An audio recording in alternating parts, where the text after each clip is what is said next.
Las redes sociales ardían con comentarios venenosos. Durante semanas, una campaña coordinada había estado atacando la reputación de Saúl Canelo Álvarez. Periodistas deportivos, analistas y supuestos expertos cuestionaban cada uno de sus movimientos recientes. Los hashtags Canelo Fraud y Faca Champion trending mundialmente. Las acusaciones volaban desde todas las direcciones a peleas arregladas, sobornos a jueces, evitar rivales peligrosos. El campeón mexicano había permanecido en silencio, pero todos sabían que una tormenta se avecinaba. La tensión alcanzó su punto máximo cuando varios periodistas prominentes publicaron un artículo conjunto titulado La verdad detrás del mito de Canelo. El artículo contenía testimonios anónimos, supuestas conversaciones filtradas y análisis estadísticos que pintaban al boxeador como un fraude sistemático. Los medios internacionales recogieron la historia inmediatamente. Las acciones de Golden Boy Promotions cayeron. Los patrocinadores comenzaron a expresar preocupación. Era la crisis más grande de su carrera. En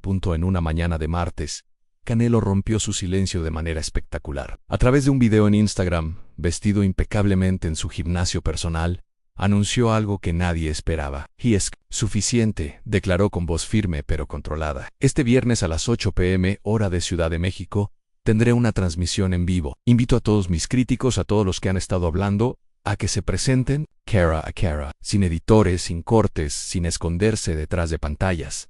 Vamos a resolver esto de una vez por todas. El anuncio se volvió viral en minutos. Los medios deportivos cancelaron su programación regular para cubrir el evento. Las casas de apuestas comenzaron a tomar apuestas sobre qué pasaría. Los críticos más vocales, sintiéndose confiados por el apoyo público que habían recibido, aceptaron la invitación inmediatamente. El periodista Roberto Hernández, quien había liderado la campaña contra Canelo, tuiteó: finalmente va a enfrentar la verdad. Estaremos ahí para hacer las preguntas difíciles que todos quieren escuchar. Los días previos al enfrentamiento fueron un circo mediático sin precedente. Los estudios de televisión organizaron paneles especiales. Los analistas debatían las posibles estrategias de cada lado. Las redes sociales se dividieron en bandos irreconciliables. El hashtag CaneloVsTruth dominaba las tendencias globales. Incluso celebridades que normalmente no seguían el boxeo expresaron sus opiniones. La tensión era palpable. Todos sabían que esta confrontación cambiaría para siempre la narrativa en torno al campeón mexicano. El viernes llegó con una expectación eléctrica. Canelo había convertido su gimnasio en un estudio de transmisión profesional, con cámara de alta definición, iluminación perfecta y una mesa redonda donde se sentarían todos los participantes. Los críticos llegaron uno por uno. Roberto Hernández con su carpeta llena de evidencias. La analista deportiva Carmen Ruiz, conocida por sus ataques despiadados. El exboxeador turned comentarista Diego Morales, quien había cuestionado públicamente las victorias de Canelo, y varios periodistas internacionales que habían volado especialmente para este momento. La transmisión comenzó con Canelo sentado calmadamente en el centro, rodeado por sus detractores. Más de 5 millones de personas se conectaron en los primeros minutos. Bienvenidos, dijo Canelo, su voz sorprendentemente tranquila. Han pedido esta conversación durante meses. Aquí estamos, tienen el micrófono. Díganme a la cara a todo lo que han estado diciendo a mis espaldas. El silencio inicial fue incómodo, como si los críticos no hubieran esperado esta directa invitación a comenzar. Roberto Hernández fue el primero en atacar, aclarando su garganta antes de lanzar la primera andanada. Saúl, llevamos meses investigando irregularidades en tus peleas. Tenemos evidencia de que el resultado contra Golovkin fue manipulado.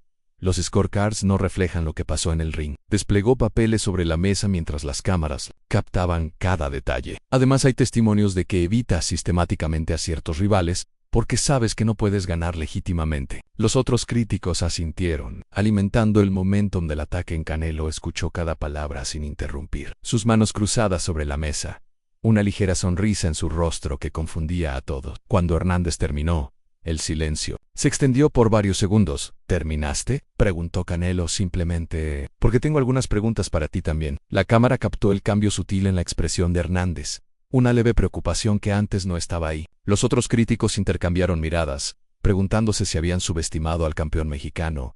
Carmen Ruiz se unió al ataque, su voz cargada de acusaciones más personales.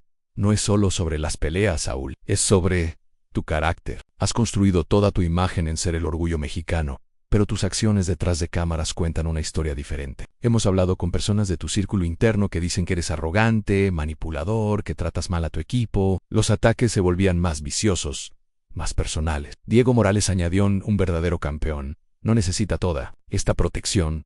todos estos favores especiales. Tu carrera entera está construida sobre una mentira. Los minutos pasaban y Canelo permanecía imperturbable, casi como si estuviera disfrutando el espectáculo. Ocasionalmente tomaba notas en un cuaderno que tenía frente a él. La audiencia en línea crecía exponencialmente. Los comentarios fluían tan rápido que era imposible leerlos todos. Algunos espectadores comenzaron a notar algo extraño en la calma de Canelo. No era la compostura de alguien que estaba siendo derrotado, era la paciencia de alguien que sabía algo que los demás no sabían.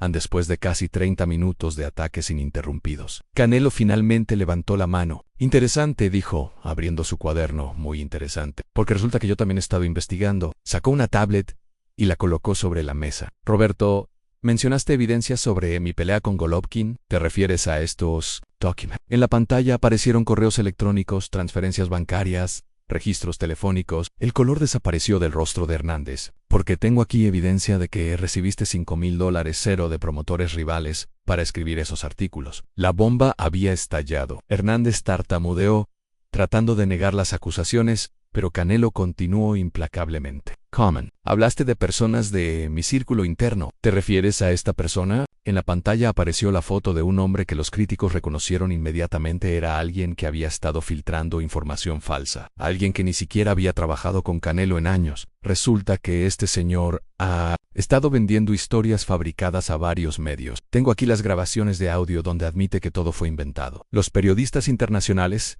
se removían incómodamente en sus asientos. Algunos comenzaron a revisar frenéticamente sus teléfonos, probablemente contactando a sus editores. Diego Morales intentó interrumpir, pero Canelo no había terminado. Diego, me acusaste de evitar rivales. Aquí tengo los contratos que tú rechazaste pelear conmigo cuando eras activo en 3 veces. Aquí están tus demandas imposibles, diseñadas específicamente para que la pelea no se hiciera. Las evidencias se acumulaban como golpes en una paliza sistemática en el punto de inflexión. Llegó cuando Canelo reprodujo una grabación de audio que hizo que toda la sala se quedara helada. Era una conversación entre varios de los críticos presentes, planificando coordinar sus ataques, admitiendo que algunos de los testimonios eran falsos, riéndose de cómo habían manipulado la narrativa. Las voces eran inconfundiblemente las de las personas sentadas en esa mesa. Roberto Hernández palideció visiblemente. Carmen Ruiz comenzó a tartamudear explicaciones que sonaban desesperadas. Pero esto no es lo mejor, continuó Canelo, su voz ahora cargada de una autoridad que comandaba respeto absoluto. Porque resulta que durante estas semanas que ustedes han estado atacándome,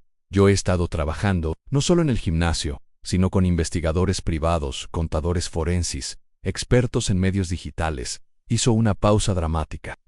Descubrimos algo interesante. Una red organizada de desinformación, financiada por promotores que ven mi éxito como una amenaza para sus propios negocios. Los críticos ahora estaban completamente a la defensiva. Diego Morales intentó levantarse de la mesa, pero la presión social de la transmisión en vivo lo mantuvo en su lugar. Canelo presentó documentos financieros que mostraban transferencias de dinero de compañías promotoras rivales a varios de los medios presentes. Mostró mensajes de texto donde coordinaban las fechas de publicación de artículos negativos para causar el máximo impacto. Era una red de corrupción que iba mucho más profundo de lo que nadie había imaginado.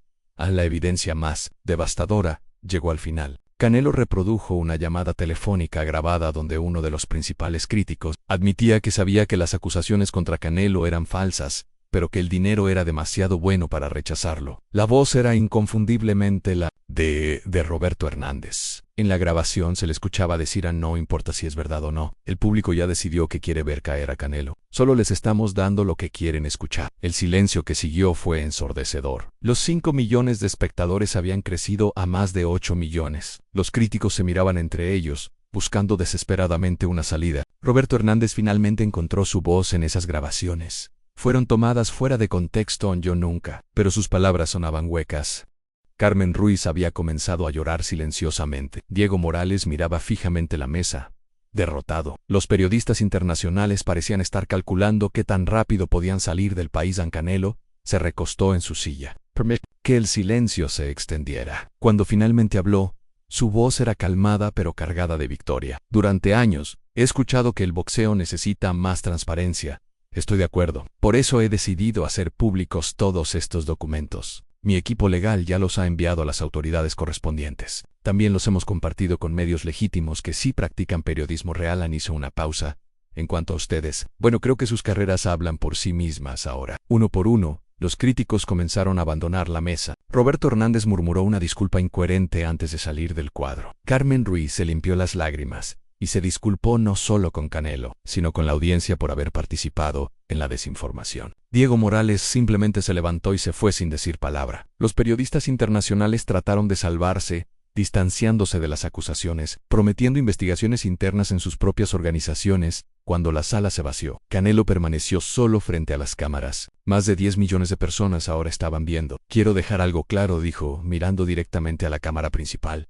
No hice esto por venganza. Lo hice porque la verdad importa, porque los fans del boxeo merecen honestidad, porque los jóvenes que me ven como ejemplo necesitan saber que siempre deben luchar por la verdad, sin importar qué tan difícil sea. Su voz se quebró ligeramente con emoción. México me ha dado todo. El boxeo me ha dado todo.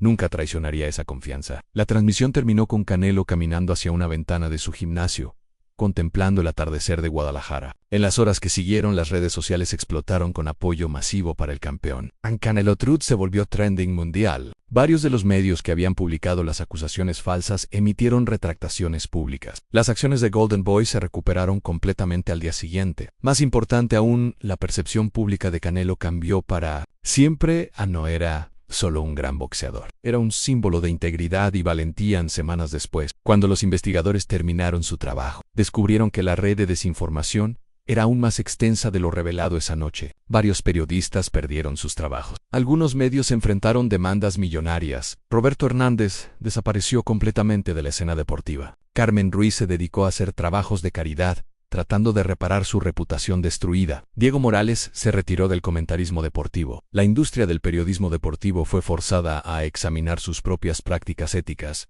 Para Canelo, la victoria había sido total y definitiva. No solo había silenciado a sus críticos, había expuesto un sistema corrupto que había estado operando en las sombras durante años. Su legado ya no se definiría solo por sus victorias en el ring, sino por su valentía para enfrentar la mentira con la verdad. Esa noche de viernes se convirtió en legendaria, no solo en la historia del boxeo, sino como un momento donde la integridad triunfó sobre la corrupción, donde un hombre solo armado con la verdad derrotó a toda una red de engaños. A los meses siguientes a esa transmisión legendaria trajeron consecuencias que nadie había anticipado completamente. La Fiscalía General de México abrió una investigación formal sobre las actividades de corrupción reveladas esa noche. El FBI estadounidense también se involucró cuando se descubrió que algunas de las transferencias de dinero habían cruzado fronteras internacionales. Los documentos que Canelo había presentado se convirtieron en evidencia clave en lo que los medios comenzaron a llamar el escándalo del siglo en el deporte. Las ramificaciones se extendían mucho más allá del boxeo,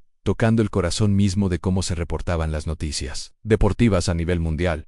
La historia trascendió las fronteras de México y Estados Unidos cuando medios internacionales comenzaron sus propias investigaciones. La BBC produjo un especial de 2 horas titulado La noche que cambió el periodismo deportivo. CNN en español dedicó una semana completa a analizar las implicaciones del caso. Periódicos prestigiosos como The Guardian y Le Monde publicaron editoriales sobre la necesidad de reformar el periodismo deportivo. Lo que había comenzado como una disputa personal se había convertido en un catalizador para un cambio sistémico global en la industria de los medios deportivos. El punto de inflexión llegó cuando una figura inesperada decidió hablar. Eduardo Ramírez, ex vicepresidente de una de las casas promotoras más grandes del mundo, pidió reunirse privadamente con Canelo. En un café discreto en Las Vegas, Ramírez reveló la verdadera magnitud de la conspiración. Lo que ves esa noche fue solo la punta del iceberg, le confesó a Canelo. Hay una red que opera desde hace más de una década. Atletas cuyas carreras han sido destruidas, peleas que nunca se hicieron, campeones que fueron despojados de oportunidades, todo por dinero y control del mercado. Las revelaciones de Ramírez llevaron a investigaciones en al menos 12 países. Medios deportivos en Reino Unido, Argentina, Filipinas y otros países comenzaron a encontrar patrones similares de corrupción en sus propias organizaciones. Grandes corporaciones mediáticas vieron sus acciones caer drásticamente cuando se reveló que algunos de sus ejecutivos habían estado al tanto de las prácticas corruptas. ESPN despidió a 3 altos ejecutivos. Sky Sports UK inició una investigación interna masiva. Fox Sports implementó nuevas políticas de transparencia que incluían la divulgación obligatoria de cualquier conflicto de interés financiero en Canelo. Viendo el impacto global de sus acciones, tomó una decisión que sorprendió.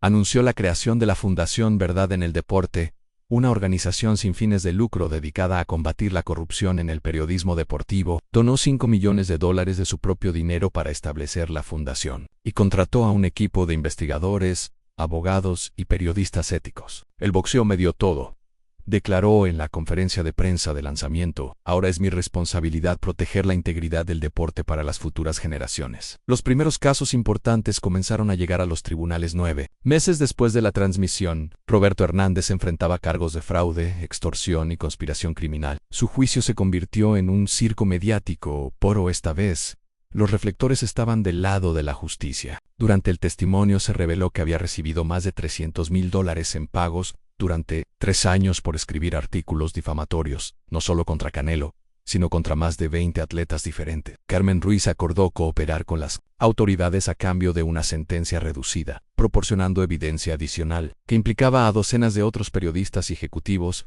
Un desarrollo inesperado vino cuando otros atletas comenzaron a alzar la voz. Boxeadores como Gennady Golovkin, Ryan García, incluso leyendas retiradas como Oscar de la Hoya, publicaron declaraciones apoyando a Canelo y compartiendo sus propias experiencias con medios corruptos. El fenómeno se extendió más allá del paseo. Futbolistas, tenistas, atletas olímpicos y estrellas de otros deportes comenzaron a contar historias similares de cobertura sesgada y campañas de desinformación. Lo que había comenzado como la defensa personal de Canelo se había convertido en un movimiento global de atletas, demandando transparencia mediática en la presión pública y legal. Forzó cambios revolucionarios en la industria. LA Association Internacional de Prensa Deportiva estableció nuevos códigos de ética más estrictos. Las principales redes de televisión deportiva implementaron políticas que requerían la divulgación de todas las fuentes de financiamiento. Se crearon organismos independientes de supervisión en múltiples países para monitorear el periodismo. Las universidades comenzaron a incluir cursos obligatorios sobre ética en el periodismo deportivo en sus programas de comunicación. El impacto cultural fue igualmente profundo. Netflix anunció una serie documental de 6 episodios titulada La verdad de Canelo, cómo un boxeador cambió los medios mundiales. El proyecto, dirigido por un cineasta ganador del Oscar, tuvo acceso completo a todas las grabaciones, documentos y testimonios del caso. Canelo cooperó plenamente, permitiendo cámaras en su vida personal para mostrar el costo emocional que había pagado durante la crisis. La serie se convirtió en la más vista en la historia de Netflix en idioma español, y ganó múltiples premios Emmy internacionales. A los efectos se sintieron incluso en las aulas. Escuelas de periodismo en todo el mundo comenzaron a usar el caso Canelo como estudio obligatorio sobre ética periodística. El boxeador fue invitado a dar conferencias en Harvard, Columbia y la Universidad de Oxford sobre la importancia de la integridad en los medios. Sus presentaciones, inicialmente tímidas y nerviosas, se volvieron cada vez más elocuentes y poderosas. Desarrolló una nueva faceta como orador motivacional y defensor de la verdad que complementaba perfectamente su carrera boxística. La transformación personal de Canelo fue notable. El boxeador, que había sido conocido principalmente por su habilidad en el ring, ahora era reconocido como un líder moral. Time Magazine lo incluyó en su lista de las 100 personas más influyentes del año. La Universidad Nacional Autónoma de México le otorgó un doctorado honorario en comunicación social. El gobierno mexicano lo nombró embajador especial para la integridad deportiva. Sus peleas ahora atraían no solo a fanáticos del boxeo, sino a personas interesadas en apoyar a alguien que representaba valores más profundos que el simple entretenimiento. 3 años después de esa transmisión histórica, Canelo anunció su retiro del boxeo activo para dedicarse completamente a su trabajo como reformador de medios. Su última pelea, una victoria por nocaut técnico en el 10º round, fue vista por más de 500 millones de personas mundialmente. En su discurso post-pelea, con lágrimas en los ojos, declaró: He ganado muchas peleas en mi carrera, pero la más importante la gané fuera del ring. Demostré que un atleta puede ser más que entretenimiento. Puede ser un agente de cambio social. El impacto duradero de las acciones de Canelo se midió no solo en reformas institucionales, sino en el cambio generacional que inspiró. Una nueva cohorte de periodistas deportivos emergió, comprometida con los más altos estándares éticos. Los jóvenes atletas crecieron, sabiendo que tenían derecho a cobertura justa y honesta. Las redes sociales se volvieron herramientas de transparencia en lugar de plataformas para la desinformación coordinada. La frase ¿qué haría Canelo?, se convirtió en un estándar ético en redacciones deportivas alrededor del mundo. El legado final se cristalizó cuando las Naciones Unidas invitaron a Canelo a dirigirse a la Asamblea General sobre el tema deporte, medios y derechos humanos, en un discurso que fue transmitido en vivo a 193 países. El exboxeador mexicano habló sobre cómo la desinformación en el deporte podía ser una violación a los derechos humanos básicos de los atletas. Cada atleta tiene derecho a la verdad, declaró. Cada fan merece información honesta. Cada niño que sueña con el deporte merece héroes reales, no fabricados por intereses comerciales. La standing ovation que siguió duró más de 10 minutos. Diplomáticos de países que tradicionalmente no se ponían de acuerdo sobre nada aplaudían unidos por el mensaje de un boxeador de Guadalajara que había demostrado que la verdad, armada con valor, podía derrotar cualquier conspiración. Esa noche, en su hotel, en Nueva York, Canelo reflexionó sobre el increíble viaje que había comenzado con una simple transmisión en vivo desde su gimnasio. Había empezado como un atleta defendiendo su reputación. Había terminado como un líder global transformando una industria entera y inspirando a millones a luchar por la verdad en sus propias vidas. Los años siguientes marcaron una era completamente nueva, no solo para Canelo, sino para toda la industria del entretenimiento. Su discurso en las Naciones Unidas había resonado tan profundamente que múltiples gobiernos comenzaron a implementar legislación específica sobre transparencia en medios deportivos a la ley. Canelo, como la prensa la bautizó, se convirtió en el estándar internacional para regular la relación entre promotores, medios y atletas. Brasil fue el primer país en adoptarla completamente, seguido por España, Francia y eventualmente por más de 40 naciones. La vida personal de Canelo también se transformó de maneras que nunca había anticipado. Su matrimonio se fortaleció bajo la presión de convertirse en figuras públicas globales. Su esposa, quien había permanecido en las sombras durante su carrera boxística, emergió como una defensora poderosa de los derechos de las familias de atletas. Juntos establecieron centros de apoyo psicológico para deportistas que habían sido víctimas de campañas de desinformación. Sus hijos crecieron entendiendo que su padre no era solo un campeón del boxeo, sino un símbolo de integridad que había cambiado el mundo. A la fundación, ¿verdad?, en el deporte se expandió más allá de las expectativas más optimistas, con oficinas en 25 ciudades alrededor del mundo. La organización había investigado y expuesto más de 200 casos de corrupción mediática en diferentes deportes. Su equipo de investigadores había crecido hasta incluir exagentes del FBI, periodistas de investigación de renombre mundial y especialistas en tecnología forense. El trabajo de la fundación había resultado en reformas legislativas, cierres de medios corruptos y el establecimiento de nuevos estándares éticos que ahora se enseñaban en universidades de periodismo en 6 continentes. Un desarrollo inesperado llegó cuando tecnológicas gigantes comenzaron a buscar la consultoría de Canelo. Google, Facebook y Twitter lo invitaron a formar parte de sus comités asesores sobre desinformación deportiva. Su comprensión única de cómo las mentiras coordinadas podían destruir vidas lo convirtió en un experto invaluable en la lucha contra las noticias falsas. Trabajó directamente con algoritmos de detección de contenido falso, ayudando a las plataformas a identificar patrones de desinformación antes de que pudieran causar daño masivo. La influencia de Canelo se extendió al mundo académico de maneras fascinantes. Universidades prestigiosas comenzaron a ofrecer cursos enteros dedicados al caso Canelo, no solo en departamentos de periodismo, sino en escuelas de negocios, derecho y ciencias políticas. Harvard Business School desarrolló un caso de estudio sobre cómo un individuo puede transformar una industria entera a través de la transparencia radical. La Escuela de Derecho de Stanford creó una clínica legal especializada en defender atletas contra difamación mediática. Inspirada directamente en las tácticas que Canelo había usado,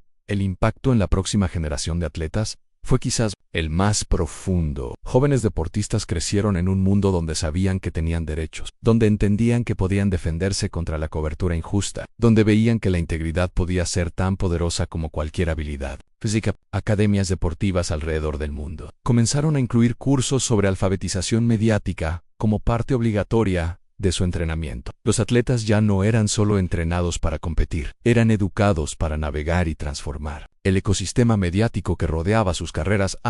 La relación entre atletas y medios cambió fundamentalmente. El viejo modelo donde los deportistas eran simplemente sujetos pasivos de cobertura mediática desapareció. Una nueva generación de atletas emergió que entendía su poder para controlar sus propias narrativas. Plataformas de medios sociales se convirtieron en herramientas de transparencia donde los atletas podían comunicarse directamente con sus fans, evitando intermediarios corruptos. El modelo que Canelo había pioneered, confrontar directamente las mentiras con evidencia verificable, se convirtió en el estándar de oro para manejar controversias. A los efectos se sintieron incluso en deportes que tradicionalmente habían estado alejados del escrutinio público. Atletas olímpicos que históricamente habían dependido completamente de federaciones y medios para su exposición, comenzaron a adoptar estrategias de comunicación directa, inspiradas en el ejemplo de Canelo. Gimnastas, nadadores, atletas de pista y campo, todos comenzaron a usar las herramientas de transparencia que él había demostrado. Las federaciones deportivas, enfrentando atletas más informados y empoderados, se vieron forzadas a adoptar prácticas más democráticas y transparentes. A la industria del entretenimiento, más allá del deporte, también tomó nota. Actores, músicos y otras celebridades comenzaron a adoptar las técnicas de Canelo para combatir rumores y desinformación. La defensa Canelo, confrontar mentiras directamente con evidencia documentada en plataformas públicas, se convirtió en una estrategia estándar de relaciones públicas. Firmas de abogados especializadas en entretenimiento comenzaron a ofrecer paquetes de transparencia, inspirados en las tácticas que habían hecho famoso al boxeador mexicano. El legado se consolidó cuando los Juegos Olímpicos de París 2024 implementaron por primera vez un código de ética mediática Canelo que regulaba cómo los medios podían cubrir a los atletas durante la competencia. Cualquier medio que quisiera acreditación olímpica tenía que firmar acuerdos de transparencia que incluían la divulgación de fuentes de financiamiento y políticas estrictas contra la desinformación. El Comité Olímpico Internacional citó específicamente el trabajo de Canelo como inspiración para estas reformas históricas anteriores.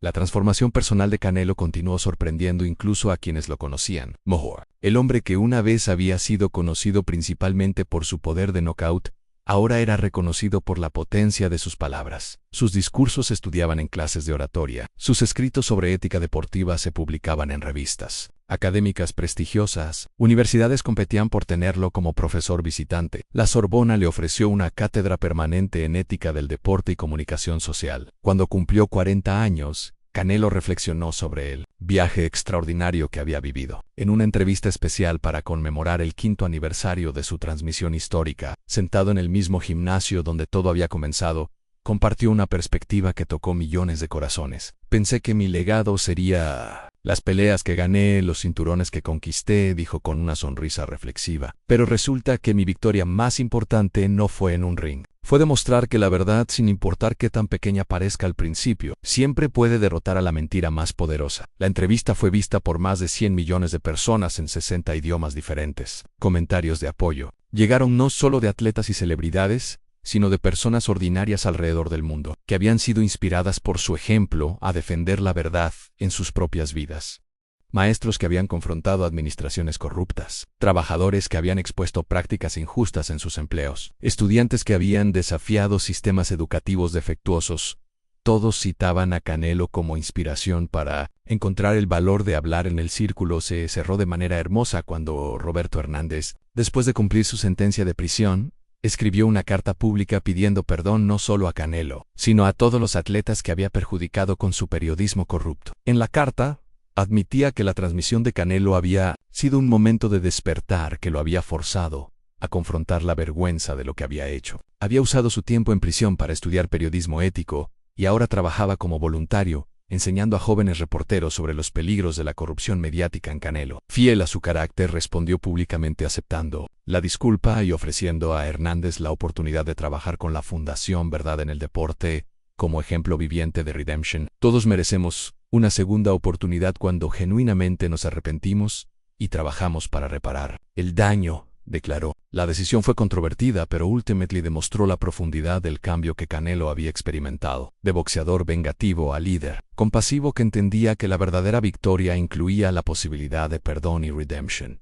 Los historiadores del deporte ya estaban comenzando a escribir sobre el antes y después de Canelo como un punto de inflexión definitivo en la relación entre atletas, medios y sociedad. Su historia se enseñaba no solo como un ejemplo de integridad, sino como un caso de estudio sobre cómo un individuo determinado puede catalizar cambios sistémicos que benefician a millones. El niño de Guadalajara que había soñado con ser campeón de boxeo, había terminado siendo campeón de algo mucho más grande: la verdad, la justicia y la posibilidad de que una persona pueda cambiar el mundo. En la década de 2030 trajo desafíos completamente nuevos que ni siquiera Canelo había anticipado. La aparición de la inteligencia artificial en el periodismo deportivo creó un panorama donde videos deepfake y artículos generados por algoritmos podían fabricar controversias más convincentes que nunca. cuando un video falso apareció mostrando supuestamente a Canelo, admitiendo que había usado drogas durante su carrera activa. La sofisticación de la falsificación era tan avanzada que incluso expertos forenses inicialmente lucharon para identificarla como falsa. Esta nueva crisis se convirtió en el momento definitorio de la segunda fase de su misión. A los 45 años, Canelo se encontró liderando una batalla completamente diferente, la guerra contra la desinformación artificial. Su respuesta fue característica, inmediata, directa y respaldada por evidencia irrefutable. Una demostración en vivo donde expertos en IA explicaron exactamente cómo había sido creado el video falso, educando al público sobre las nuevas amenazas tecnológicas, mientras simultáneamente desmontaba la fabricación específica dirigida contra el ANLE. Fundación Verdad en el Deporte se transformó nuevamente, esta vez convirtiéndose en un centro de investigación de vanguardia sobre desinformación artificial en deportes. Canelo reclutó a algunos de los científicos computacionales más brillantes del mundo, ofreciéndoles recursos ilimitados para desarrollar herramientas de detección de contenido falso generado por IA. La fundación se convirtió en el principal proveedor mundial de tecnología anti-deepfake, con sus herramientas siendo adoptadas por plataformas de redes sociales, organizaciones deportivas y gobiernos. En sus hijos, ahora jóvenes adultos, se unieron activamente a la misión familiar de maneras que reflejaban sus propias personalidades y talentos únicos. Su hijo Mayo R. se convirtió en abogado especializado en derechos digitales de atletas, representando a deportistas que habían sido víctimas de desinformación de IA. Su hija desarrolló una aplicación móvil que permitía a cualquier persona verificar instantáneamente la autenticidad de contenido deportivo, democratizando el acceso a herramientas de verificación que antes solo estaban disponibles para organizaciones grandes.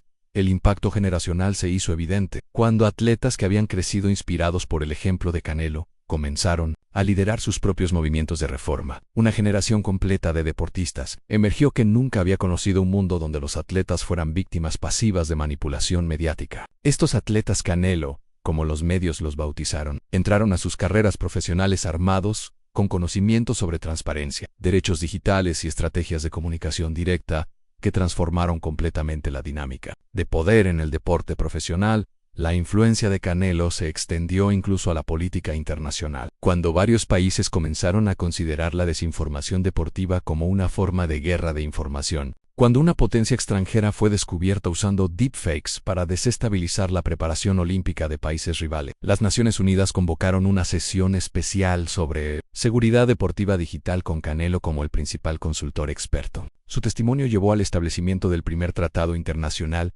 sobre protección de atletas contra desinformación estatal.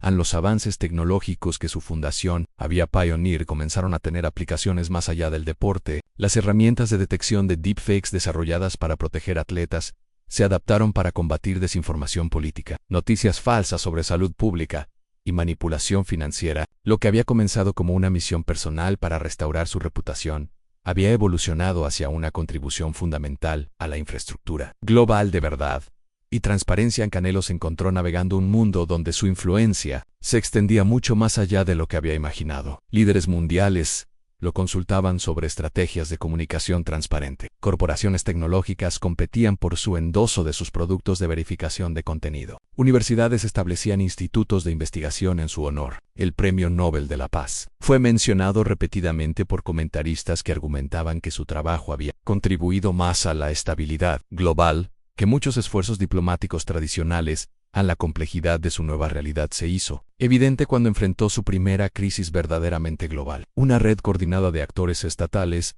lanzó una campaña masiva de desinformación que atacaba simultáneamente a atletas de múltiples países, aparentemente diseñada para desestabilizar la próxima Copa Mundial y los Juegos Olímpicos de Invierno. La sofisticación del ataque requería una respuesta coordinada que trascendía fronteras nacionales y organizaciones deportivas individuales. Canelo se encontró liderando una coalición internacional sin precedentes que incluía gobiernos, organizaciones deportivas, plataformas tecnológicas y grupos de derechos humanos. La Operación Transparencia, como se conoció la respuesta, involucró recursos que rivalizaban con operaciones militares tradicionales. Durante 72 horas consecutivas, Canelo coordinó desde un centro de comando establecido en su fundación, dirigiendo equipos de expertos en ciberseguridad, analistas de inteligencia y especialistas en comunicación en una batalla en tiempo real contra la desinformación coordinada. La victoria fue total y dramática. No solo se desmanteló completamente la red de desinformación, sino que la respuesta coordinada estableció nuevos protocolos para cooperación internacional, que se convirtieron en el modelo estándar para combatir futuras amenazas. La operación demostró que la visión de Canelo de un mundo deportivo transparente y protegido era no solo idealista, sino estratégicamente necesaria para la estabilidad global. Los años siguientes trajeron reconocimientos que reflejaban la transformación completa de su identidad pública. La Universidad de Oxford estableció la Cátedra Canelo de Ética Digital y Deportiva. El Museo Smithsonian solicitó sus guantes de boxeo originales, no para una exhibición deportiva, sino para una exposición sobre individuos que transformaron la era digital. Su autobiografía, Del ring a la verdad en una vida de combate, se convirtió en lectura obligatoria en cursos de liderazgo en escuelas de negocios de todo el mundo, y así, el niño de Guadalajara, que había soñado con ser campeón del mundo, descubrió que su verdadero título no estaba grabado en ningún cinturón, sino en los corazones de millones que aprendieron que una sola persona armada con la verdad puede cambiar el mundo para siempre en el fin.